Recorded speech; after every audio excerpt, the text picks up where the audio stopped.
नमस्कार, वंदे मातरम। मैं हूं श्यामगिरी। आप देख रहे हैं हमारा चैनल मुद्दा भारत का। मुद्दा भारत का यानी आज का हमारा मुद्दा है सैफ अली खान के हमलावर का है। यानी सैफ अली खान का हमलावर जो था वो आज पकड़ लिया गया है सुबह सुबह, और पुलिस उसकी रिमांड भी ले चुकी है। लेकिन इस घटना ने कई जो है सवाल खड़े किए हैं, और आरोपी जो पकड़ा गया है उसके ऊपर भी कई सवाल खड़े होते हैं। और आज हम अपनी इसी विषय पर चर्चा करेंगे और जानेंगे कि अगर ये बांग्लादेशी है, जिस तरह से कहा जा रहा है कि पहली प्राथमिक जांच में यही कहा जा रहा है कि वो बांग्लादेशी है, अगर बांग्लादेशी है और आके यहाँ पर क्राइम करता है, अगर वो बांग्लादेश भाग जाता तो इसका मतलब कि आरोपी नहीं पकड़े जाते और उसके बदले में दूसरे बेगुनाह जो है उनको ज़बरदस्ती मारा पीटा जाता है, उनको ज़बरदस्ती उनके ऊपर थोप दिया जाता है। तो मामला जो है पेचीदा बन के रह जाता है। एक सबसे बड़ा सवाल ये है कि एक सेलिब्रिटी के घर में इस तरह से घुसकर जानलेवा हमला करना और चोरी के उद्देश्य से घुसना कितने सवाल खड़ा करते हैं कि आखिर में ये थाने से बांद्रा कैसे पहुंचा, थाने से बांद्रा ही क्यों गया, बांद्रा में गया तो सैफ अली खान का घर ही कैसे मिला उसको, ये कई सवाल खड़ा होते हैं। हमारे साथ में नवभारत के वरिष्ठ पत्रकार सूर्यप्रकाश मिश्रा जी। हम इनसे ही जानने की कोशिश करेंगे कि बांग्लादेशी का पकड़ा जाना कोई नई बात नहीं है, क्योंकि यहाँ लाखों की संख्या में बांग्लादेशी यहाँ पर रहते हैं और अवैध रूप से रहते हैं, और वो जो है ज़्यादा करके मजदूरी, बियर बार में महिलाएं काम करती हैं।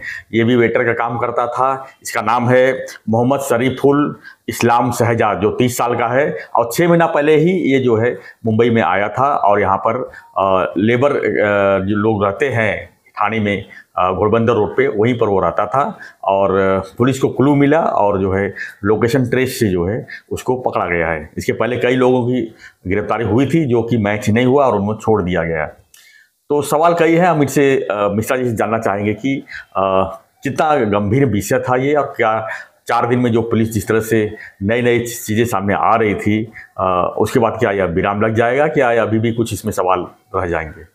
स्वागत है मिश्रा जी आपका। नमस्कार। क्या कहेंगे जिस तरह से अभी जो है मामला जो है काफ़ी इशू बन गया। अभी अब सैफ अली खान का मामला नहीं रह गया है, अब ये इशू बन गया है कि बांग्लादेशी जो अवैध रूप से यहाँ रहते हैं और इस तरह के हमला कर रहे हैं, इस तरह की वारदात कर रहे हैं, तो अब जो है यहाँ पर बांग्लादेशियों की खैर नहीं होगी, ऐसा लगता है। बीजेपी ने भी आवाज़ उठाई है। किरीट सोमैया जो है आज जहाँ से आरोपी पकड़ा गया वहाँ पर जाके घटनास्थल का निरीक्षण किया। उन्होंने पुलिस पर दबाव भी बनाया है कि मुंबई में आसपास के इलाकों में जितने भी लेबर कैंप है वहाँ पर जो है कॉम्बिंग ऑपरेशन चलाया जाए, और ऐसे अवैध रूप से रह रहे, चाहे बांग्लादेशी हो, चाहे रोहिंग्या हो, चाहे विदेशी कोई भी रहता हो, उसके ऊपर कानूनी कार्रवाई की जाए और उन्हें जो है वहाँ पर पहुँचाया जाए। देखिए, जैसा कि आपने कहा कि बांग्लादेशी इस जो आरोपी पकड़ा गया है उसका संबंध बांग्लादेश से है, वो अवैध रूप से यहाँ रह रहा था। ये बात बिल्कुल ठीक है। वो पुलिस जांच में आगे भी पता चलेगा कि वो किस तरीके से रह रहा था, कहाँ से आया, किस तरह। लेकिन ये मुद्दा तो है, बहुत बड़ा मुद्दा है, क्योंकि बांग्लादेश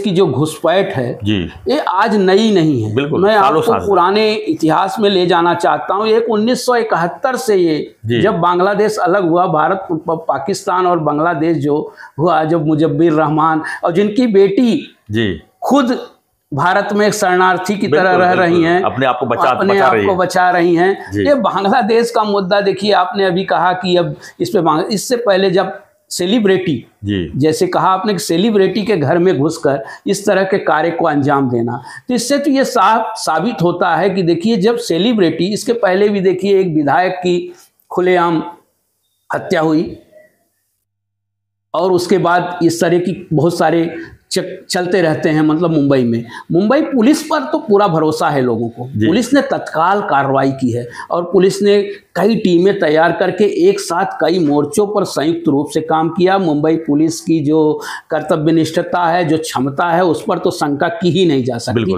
लेकिन सवाल ये है कि इस तरीके के कार्यों को जो अंजाम दे रहे हैं, या जो इस तरीके जब इतने सेलिब्रिटी जब सुरक्षित नहीं है, सवाल यही है कि जब सेलिब्रिटी सुरक्षित नहीं है तो आम आदमी मतलब इतनी सुरक्षा के बावजूद मतलब वो घुसा कैसे, यह भी बहुत बड़ा सवाल है। उसके बाद पुलिस को इतनी देर में सूचना दी गई है, घंटों बाद पुलिस को इसकी सूचना दी गई, वो भी एक संदेह के घेरे में। बहुत सारा तरीके के सवाल, जैसे आपने कहा, कई तरीके से सवाल सोशल मीडिया में घूम रहा था कि सैफ अली खान का प्रॉपर्टी का मामला चल रहा है, इन्होंने खुद अपने पर हमला करा के लिया है, मामले को डाइवर्ट किया जा रहा है। तो सोशल मीडिया पर इसके पहले तो सर हिंदू मुस्लिम का भी हुआ कि अगर वो पकड़ा जाता, अगर हिंदू कोई पकड़ा जाता, देखिए दुर्ग में एक जायसवाल या कुछ ऐसे करके, मतलब हिंदू नाम के लड़के को दुर्ग में पकड़ा गया आरपीएफ ने पकड़ा और एक कहा कि वो उसी तरह की फोटो है। तो ये इस तरीके का हिंदू मुस्लिम का, हमारे माननीय एक विधायक हैं, उन्होंने तो सीधे कह दिया कि सैफ अली खान ने जो अपने लड़के का नाम तैमूर रखा है उससे नाराज होकर कुछ लोग इस तरह के हमले करते। तो सवाल दुनिया भर के उठते हैं, इसमें कोई बहुत ज़्यादा राजनीति भी हो रही है, और बांग्लादेश पर राजनीति ये कोई नई चीज़ नहीं है। हाँ, दूसरा एक सवाल ये भी है कि क्या ये अगर सैफ अली खान की जगह कोई आम आदमी रहता तो क्या ये घटना इतना ऊंचा उठती? क्या ये नहीं, बिल्कुल नहीं। आम आदमी पे तो देखिए, आम आदमी पे तो हमले हो रहे हैं, आए दिन चोरियां हो रही हैं, हत्याएं हो रही हैं, बलात्कार के केसेस पूरे महाराष्ट्र में चल रहे हैं। यहाँ तक कि महाराष्ट्र को इस समय देखिए बिहार की संज्ञा आलोचनाएं भी हो रही हैं। ठीक है, वो अपनी जगह है, लेकिन अब आप वही सोच सकते हैं कि इतने बड़े कलाकार हैं, यहाँ रहते हैं और सुरक्षित इमारतों में रहते हैं, ऐसा कहा गया है। मुंबई सर्वाधिक सुरक्षित शहर भी कहा जाता है, इसमें कोई संदेह नहीं, मुंबई सुरक्षित भी है। लेकिन जब ऐसे घरों में, और वो जो घुसा है वो ऐसे तो नहीं घुसा होगा, बहुत सोच समझकर वो व्यक्ति घुसा होगा। हाई सिक्योरिटी जोन है जो आपने कहा, बांद्रा का जो इलाका है, तो वो उसमें तो आम घरों में, आम सोसाइटियों की आप सुरक्षा की कैसे? यहाँ देखिए, सुरक्षा एक अलग मुद्दा है, लेकिन ये जो मुद्दे इस तरीके के हैं तो उसमें उसकी क्या मानसिकता थी, कोई क्या मंशा थी, वो तो पुलिस बताएगी। लेकिन जहाँ तक आपने बांग्लादेशी का मुद्दा, तो आज 7 से 8 करोड़ घुसपैठिए हैं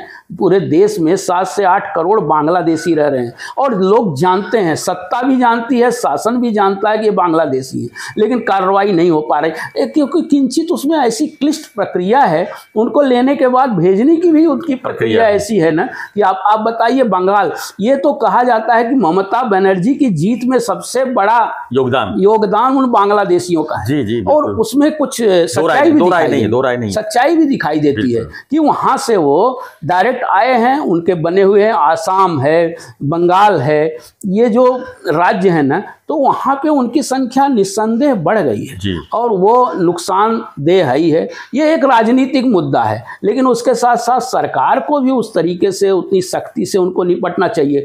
माननीय बाला साहब ठाकरे जी इस मुद्दे को उठाते थे, आप बताइए, 20 साल बांग्लादेशी घुसपैठ। बाला साहब ठाकरे जी कहते थे कि आने वाले दिनों में ये बांग्लादेशी तय करेंगे किसकी सरकार बनेगी, जिसकी सरकार बनी। और ये आप देख रहे हैं कि जो देखिए, जो आप बंगाल की बात अलग ले लीजिए, वो तो पड़ोस का है। मुंबई और उपनगर जैसा शहर बहुत बड़ी आबादी वाले शहर बन गए हैं, और यहाँ लोग काम धंधों की तलाश में, और इतनी बड़ी आबादी है, समुंदर टाइप का है, यहाँ कितने खो जाते हैं, लाखों ऐसे खो जाएंगे पता ही नहीं चलता। ऐसे लोग लाखों बांग्लादेशी अवैध रूप से रह रहे हैं, अफगानी रह रहे हैं, ये जो दक्षिण अफ्रीकी के देशों के कुछ लोग हैं जो बड़ी संख्या में रहते हैं, मादक पदार्थों का धंधा करते हैं। अब उनके लिए जो आता है यहाँ उस तरीके का रोजगार करने के लिए, तो उसके पास कोई ऐसा पढ़ा लिखा तो है नहीं, वो मजबूरी में आया हुआ व्यक्ति है और भाग के आया हुआ है, रोजी रोजगार में आया है, तो आपराधिक प्रवृत्तियाँ भी उसके अंदर ऑटोमेटिक समाविष्ट हो ही जाती हैं, तो करेगा। लेकिन ये मामला जो अब कहा जा रहा है नया, इसको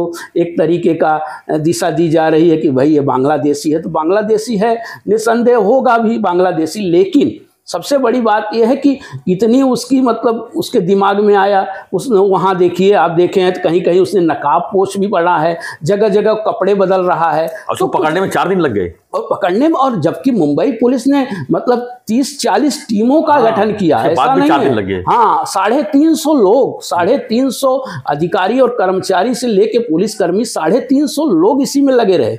आप सोचिए, मुंबई पुलिस 40,000 पुलिसकर्मी है मुंबई में, कितनों की सुरक्षा करेगी? घर घर में तो सुरक्षा मुंबई पुलिस नहीं दे सकती, या पुलिस कोई भी पुलिस नहीं दे सकती। मात्र 2.5-3 करोड़ की आबादी में 40,000 पुलिस है, उनमें भी हजारों पुलिस नेताओं की सुरक्षा में लगे हैं, वीआईपीओं की सुरक्षा में लगे हैं। इतना वीआईपी मूवमेंट है, देश की आर्थिक राजधानी है मुंबई, इतनी सुरक्षा। तो यहाँ ऐसा नहीं है कि वो सबको सुरक्षा देगी। अब सबकी सुरक्षा इस तरीके की है कि भाई सबको अपने तरीके से सोचना पड़ेगा, उनकी सोसाइटियों में की सुरक्षा, वीआईपीओं की अपनी सुरक्षा है, तो वो किस तरीके से उसको लेते हैं, उसमें मुझे तो बहुत सारे अभी कारण देखिए पुलिस खोजेगी। जैसा आपने कहा प्रॉपर्टी विवाद, ये मुझे उस तरीके का नहीं लगता, प्रॉपर्टी विवाद वगैरह इस तरीके का। लेकिन जो और जब तक आरोपी पकड़ा नहीं जाता था, जब तक आरोपी बता नहीं सकता था हम किस उद्देश्य से, तब तक लोग जितने बातें करेंगे। लेकिन जो इसमें सवाल अभी भी खड़ा हो रहा है, आरोपी पकड़े जाने के बाद भी सवाल ये खड़ा रहा है कि थाने में वो काम करता है कि थाने में या यहाँ पर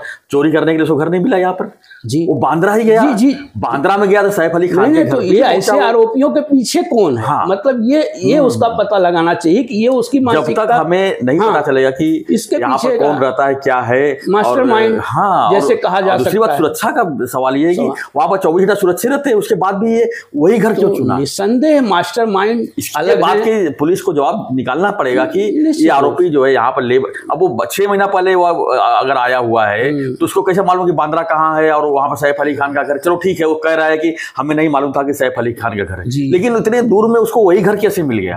और वो हाई सिक्योरिटी जोन में, उसके ठीक बगल में पुलिस का पूरा पेट्रोलिंग रहता है, और रात को वो 2-2:30 बजे अगर गया है तो उसको कोई मतलब कि क्या वो अपने उसके बाद ना मोटरसाइकिल है ना पूछे, रिक्शा से ही गया होगा, बस से गया होगा, कैसे पहुंचा वो सैफ अली खान? सुरक्षा को लेकर जो सवाल उठाया जा रहा है, मैं उस पर एक सवाल ये भी है कि जो चाकू जो जिस तरह से बरामद हुआ है वो चाकू थोड़ा सा कमजोर दिख रहा है। अगर वही अगर बड़ा चाकू रहा होता तो सैफ अली खान की तो विकेट गई होती आज। जी हाँ, बहुत क्या होता है तो और बवाल होता। और अरे अब आप बताइए, जैसे मास्टरमाइंड की बात करें, 6 बार उसने स्नैप किया और अच्छी तरह स्नैप किया कि रीढ़ की हड्डी तक चाकू पहुंच गई। अगर 1 इंच और गया होता तो चाकू के बदले अगर हथियार रहा होता, बंदूक रही होती, रिवॉल्वर रही होती तो क्या होता? बिल्कुल देने वाले ये भी आप सोच सकते हैं ना, सोचने के लिए या वो उसके लिए आप उसके पीछे का देखिए, उसके पीछे की मंशा क्या है। हाँ, वो इम्पोर्टेंट है। उस मंशा को लेकर उसकी जांच आवश्यक है, उसके पीछे की मंशा क्या है, उसके पीछे की साधारण चोरी की। हमको अगर लूटपाटी करना है और मैं बांग्लादेश से आया हूँ या कहीं से आया हूँ, लूटपाटी करना है तो हम चलते फिरते हुए आदमी को भी चाकू दिखा के कुछ भी पैसे वसूल कर सकते हैं। बिल्कुल बिल्कुल। वो सैफ अली खान के घर तक कैसे पहुंच गया और वहां पर लूटपाट के बाद इसने उस तरह का अंजाम दिया कि चोरी के करने के लिए घुसा और सीधा सैफ अली खान के ऊपर स्नैप किया। और ये इसके कारण जो है समझ नहीं आ रहा है। शोध का विषय है, समझ में आने का यही सबसे बड़ा कारण यही लोग लगा। तो उसके पीछे राजनीति भी लोग करने लगे हैं, कहने लगे हैं, दुनिया भर के कारण बताने लगे हैं, हिंदू मुस्लिम भी उसमें होने लगा है। अब बांग्लादेशी आ गया उसके पीछे। अब बांग्लादेशी, अब ये मुद्दा और भी थोड़ा सा आगे, हमें कभी कभी लगता है कि मामलों से ध्यान भटकाने की कोशिशें भी होती है ना। ये राजनीति का एक बहुत बड़ा अंग है कि मामलों से ध्यान बटाने की कोशिश करो, लेकिन अल्टीमेटली सुरक्षा का तो सवाल है ही है। बिल्कुल। किसी भी सुरक्षा, आम आदमी की सुरक्षा हो या सेलिब्रिटी की सुरक्षा हो। सेलिब्रिटी क्या है, अपने दम पे अपनी सुरक्षा कर सकता है, और है तो आम आदमी कहाँ जाएगा? तो आम आदमी, और बात पुलिस की भी है, पुलिस की भी इतनी ताकत नहीं है, या पुलिस को भी इतना मैं नहीं है को हर आदमी के पीछे एक आदमी लगा के रखे। तो समाज में जो चीज़ें हो रही हैं ना, उसमें बदलाव की ज़रूरत है। अब उसके बदलाव के लिए थोड़ी सी राजनीतिक समझ, थोड़ी सी प्रशासनिक समझ और थोड़ी सी सामाजिक समझ, ये तीनों को डेवलप करना होगा, तब जाके। इसमें बहुत सारी भ्रांतियां भी लोगों में उड़ती हुई दिखाई देती हैं, अलग अलग तरह के बयान आते हैं, तुरंत राजनीति शुरू हो जाती है। तो पहले हो जाती है। ये राजनीति, ये जो है ना, ये आने वाले समय के लिए या समाज के लिए ये ठीक नहीं है, ऐसा मुझे लगता है। बिल्कुल ठीक नहीं है। तो मिश्रा जी, तो हम चर्चा हमारा यही था कि आखिर में सैफ अली खान के घर तक ये आरोपी पहुंचा कैसे, क्योंकि थाने से और बांद्रा का दूरी कम से कम 30 से 32 किलोमीटर की दूरी है, और वो कैसे वहाँ पर पहुँचा और उसका उद्देश्य क्या था। ठीक है, उसको पता नहीं था कि सैफ अली खान का घर नहीं पता था उसको, लेकिन उसके बीच में तो बहुत सारे लोग उद्योगपति रहते हैं, उनके वहाँ भी जा सकता था, बड़े बड़े लोग रहते हैं, उनके घर भी पहुँच सकता था। वो सैफ अली खान के घर तक ही कैसे पहुँचा, ये जांच का विषय है। और रही बात बांग्लादेशी की बात, तो हमने बांग्लादेशियों को काफ़ी स्टोरीज की है, हमने क्राइम न्यूज़ भी बहुत किए हैं। तो सबसे बड़ा सवाल ये है कि जो बॉर्डर से क्रॉस करके आते हैं, उसमें कहीं ना कहीं जो बॉर्डर के सिक्योरिटीज है उनका भी हाथ होता है, जो कि 100-200 रुपये लेकर जो है इनको बॉर्डर जो है बड़ी संख्या में क्रॉस करवाते हैं, और यहाँ पर आके ये लोग मजदूरी काम करते हैं। इनको काम भी आसानी से इसलिए मिल जाता है क्योंकि ये सस्ते लेबर होते हैं, और बिल्डिंग विभाग हो, चाहे जो जहाँ भी मेहनत वाला काम है, जैसे मेट्रो बन रहे हैं और जहाँ भी कंस्ट्रक्शन काम चल रहे हैं, वहाँ पे इनको आसानी से काम मिल जाती है। और ये जो है अगर काम किए तो किए, नहीं तो क्रिमिनल भी बन जाते हैं। बहुत सारे जगह पे क्रिमिनल में बांग्लादेशी होने का नाम इसके पहले भी आ चुका है। अब ये सेलिब्रिटी से नाम जुड़ा है करके अभी ये थोड़ा सा मामला गंभीर होगा और इसमें धरपकड़ भी होगी। लेकिन सवाल ये उठता है कि बांग्लादेश से आदमी यहाँ पर आ जाता है और यहाँ पर उनको जॉब भी मिल जाता है, और इनको जब पुलिस लेके वापस जाती है उनको बॉर्डर क्रॉस कराने के लिए बांग्लादेशी है, तो बांग्लादेश इनको एक्सेप्ट नहीं करता, कि कहता है कि अगर आप कह रहे हो कि ये बांग्लादेशी है तो हमको प्रूव करके दिखाओ ये बांग्लादेशी, क्योंकि इनके पास कोई डॉक्यूमेंट नहीं होता बांग्लादेश का, इनके पास सिर्फ जो है इंडियन डॉक्यूमेंट होते हैं। इसलिए बांग्लादेश जब नहीं से एक्सेप्ट करता है तो पुलिस उनको जो है बॉर्डर पर छोड़ के चली जाती है, और पुलिस से पहले ये दोबारा वापस आ जाते हैं।